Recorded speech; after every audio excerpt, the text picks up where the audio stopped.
Dream হোমের পক্ষ থেকে সকলকে আন্তরিকভাবে শুভেচ্ছা জানিয়ে শুরু করছি আজকের এই ভিডিওটি। আজকের এইবার ডিজাইনটি তৈরি করা হয়েছে প্রবাসী ইসমাইল ভাইয়ের জন্য।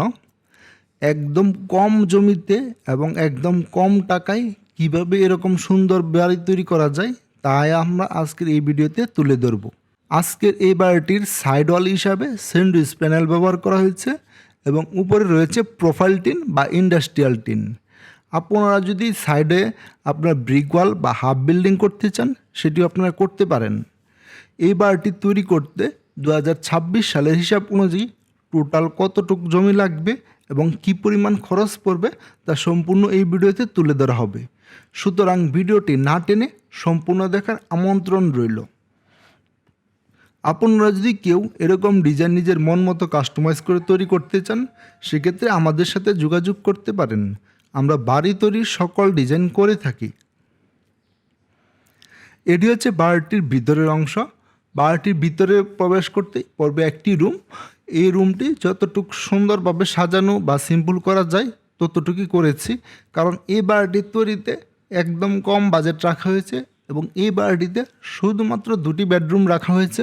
কোনো অ্যাটাচ টয়লেট বা কোনো ড্রয়িং রুম বা কোনো কিচেন রুম রাখা হয় নাই। মূলত গ্রামের মাঝে অনেকেই এরকম বাড়ি তৈরি করতে চায় যাদের বাজেট একদম কম এবং জায়গাও কম। সেক্ষেত্রে আমরা যদি ড্রয়িং ডাইনিং অ্যাড করি সেক্ষেত্রে বিল্ডিংয়ের এরিয়া বেড়ে যাবে এবং খরচও বেড়ে যাবে।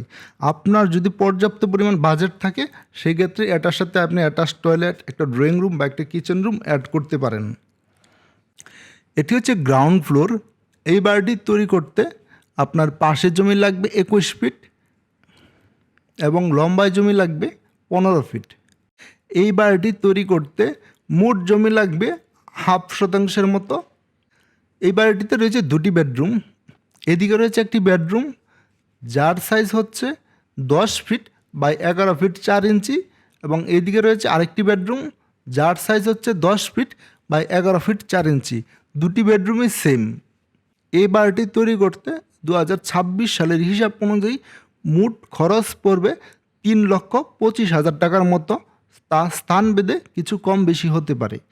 আর নিত্য নতুন এরকম সুন্দর ভিডিও পেতে অবশ্যই আমাদের চ্যানেলটি সাবস্ক্রাইব করে পাশের বেল বাটনটি বাজিয়ে দিবেন। ভিডিওটি ভালো লাগলে অবশ্যই লাইক কমেন্ট শেয়ার করতে ভুলবেন না।